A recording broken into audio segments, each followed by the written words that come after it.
আমায় আপনি বলেন না আল্লাহুম্মা সাল্লি আলা সাইয়্যিদিনা মাওলানা মুহাম্মদ ওয়া আলা আলি সাইয়্যিদিনা মাওলানা মুহাম্মদ। তারিখে কি গোটাইলেন রাব্বানা কলিজা ফাটিয়া যায় রে বলিতে তার ঘটনা।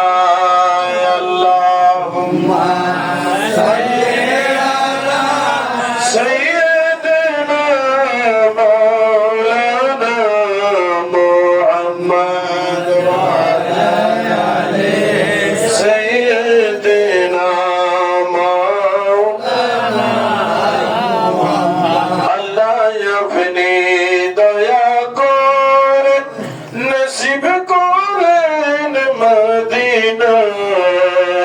নূর নবীজিকে না দেখাইয়া কবর দেশে নিও না। আল্লাহুম্মা সাল্লি আলা সাইয়্যিদিনা মাওলানা মুহাম্মদ ওয়া আলা আলি সাইয়্যিদিনা মাওলানা সুবহানাল্লাহ ওয়ালহামদুলিল্লাহ লা ইলাহা ইল্লাল্লাহ সুবহানাল্লাহ ওয়ালহামদুলিল্লাহ লা ইলাহা ইল্লাল্লাহ লা ইলাহা ইল্লাল্লাহ লা ইলাহা ইল্লাল্লাহ সুবহানাল্লাহ walhamdulillah la ilaha illallah hasbi rabbi jallallah ma fi qalbi ghayrullah hasbi rabbi jallallah ma fi qalbi ghayrullah nur muhammad sallallahu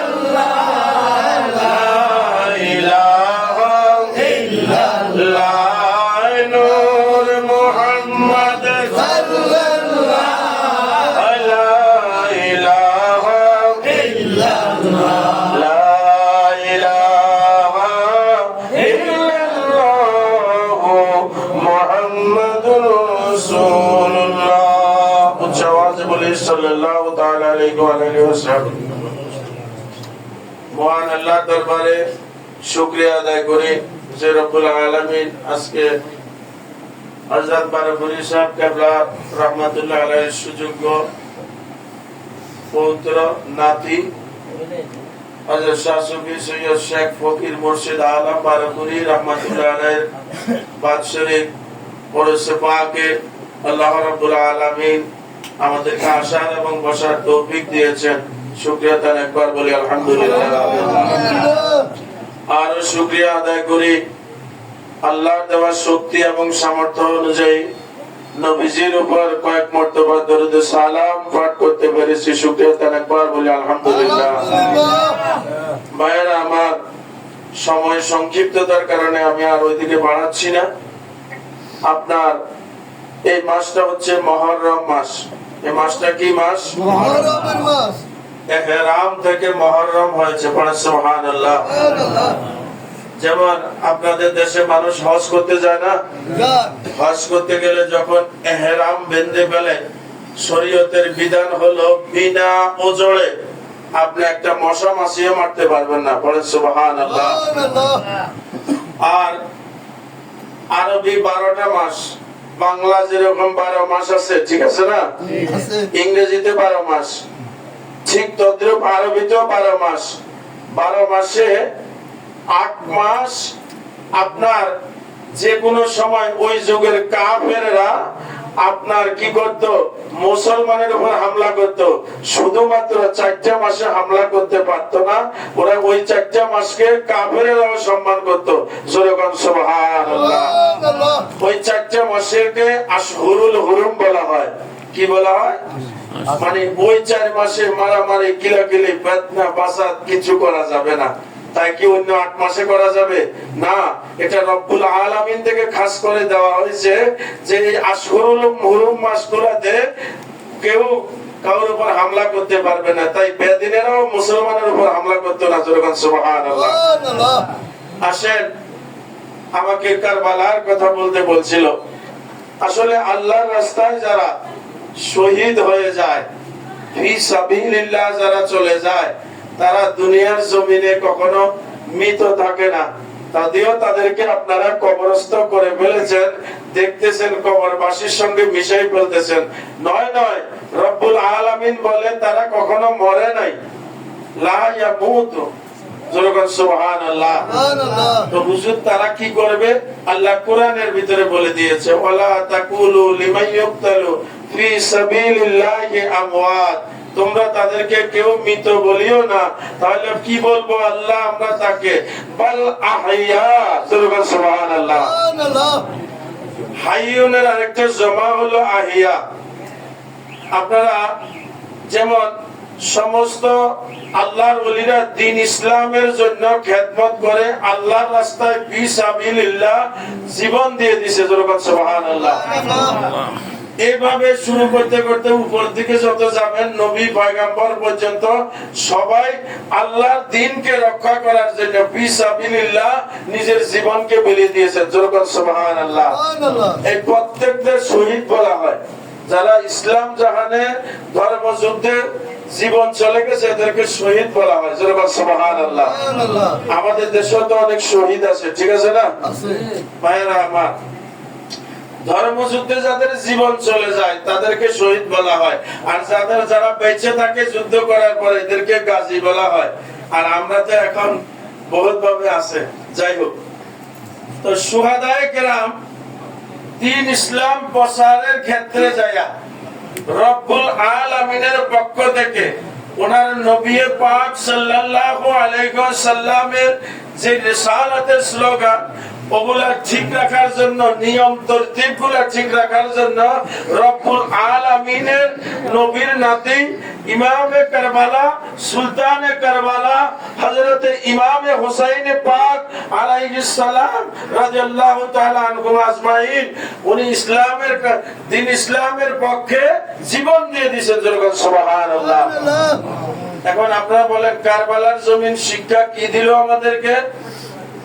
যে বাতিলের কাছে জীবন দিবা, ঈমান। আরে কথা বলেন না কেন? এতক্ষণ তো মাওলানা গিয়াসউদ্দিন সাহেব শুরু লেখনটা অনেক সুন্দর আলোচনা করছে। আপনারা আমার কথাগুলো বুঝতেছেন কিনা? একটু ইলম শিক্ষা করেন। বারাবরী হযরতের দরবার থেকে কি নিয়ে যাবেন? আমার বাজান লোকমান, মাওলানা লোকমান সাহেব বলেছে, কাউকে কটাক্ষ করে নয়, সত্যটাকে উন্মোচন করা, এটাই হচ্ছে আলেম ওলামার কাজ। সুবহানাল্লাহ।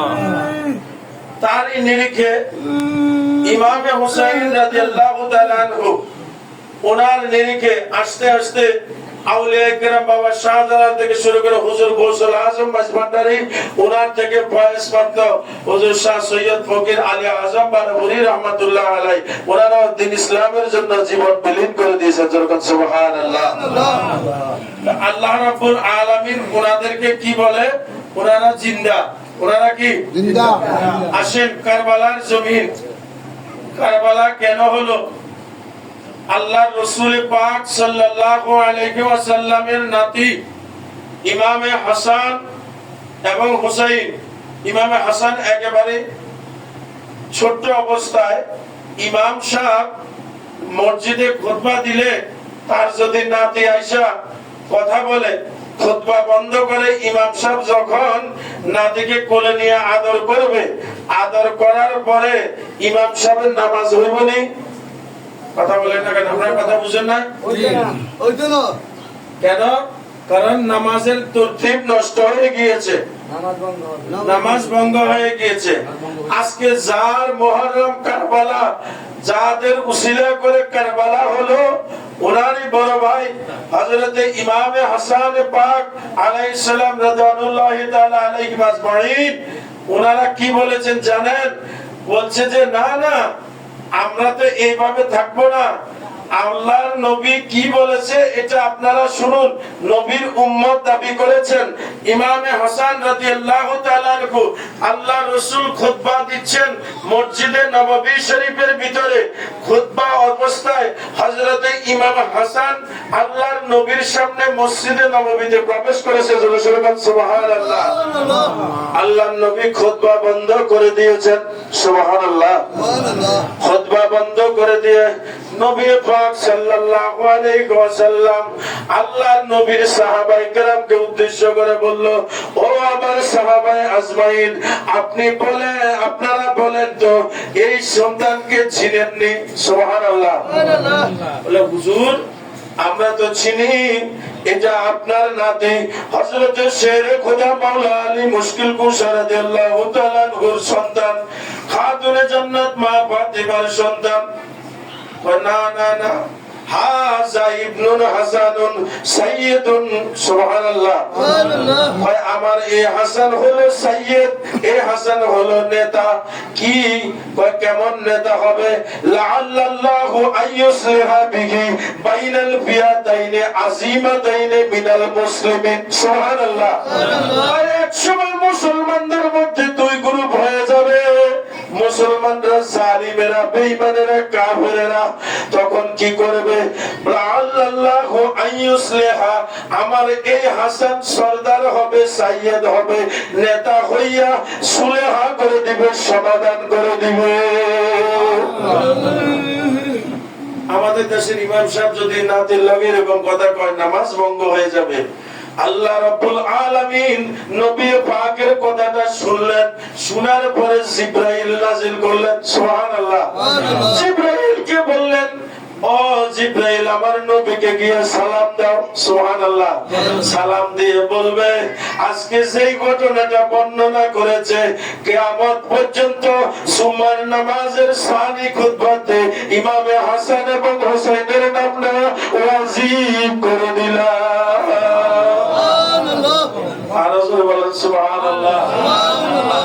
এখনো বাংলাদেশে দেখা যায় বহু মসজিদে জুমার সানি খুতবায় ইমাম হাসান পাক এবং হোসেন পাক রাদিয়াল্লাহু তাআলা আনহুর নাম নেয় না। শিক্ষণীয় বিষয়, ওই সকল ইমামের পিছনে নামাজ পড়লে নামাজও হবে না।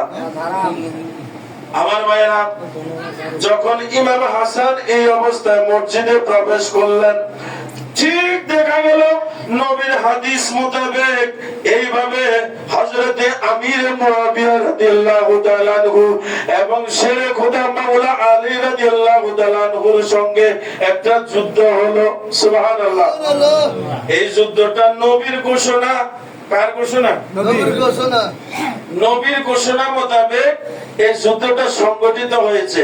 নবী ওই ছোট্ট ছেলে হাসান মসজিদে নববীতে যখন প্রবেশ করছে, মুসলমানদের দুই গ্রুপে কি হবে?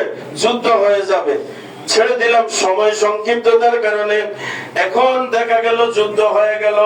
দোষটা কারোই ছিল না, মুনাফিক চক্র। ইহুদিরা দেখলাম মুসলমান দিন দিন বেড়ে যাচ্ছে, সুতরাং এইভাবে লাগাই দেওয়া যাবে না। সুতরাং তাদের মধ্যে আমরা একটা ঝগড়া বিবাদ লাগাইয়া দেই, যেন তারা মারামারি করে, আমরা যেন হাসতে পারি। আজও দেখা যায় ওই ইহুদি খ্রিস্টানেরা কি করতেছে, মুসলমানের মধ্যে কি লাগাই দিছে? আজ লেবানন আর লিবিয়া দেখছেন না আপনারা? কিছুদিন আগেই তো এটা ইহুদিদের চক্র। আমরা তোমাদের সাথে আছি। জোরে কর নাউজুবিল্লাহ। আসেন ভাইরা আমার, শেষ করে দিচ্ছি। যুদ্ধ শেষ হয়ে গেল, সবাই ভুল বুঝাবুঝির মধ্যে গেল। হযরত শেরে খোদা মাওলা আলী বলল, আমি নবীর আওলাদ।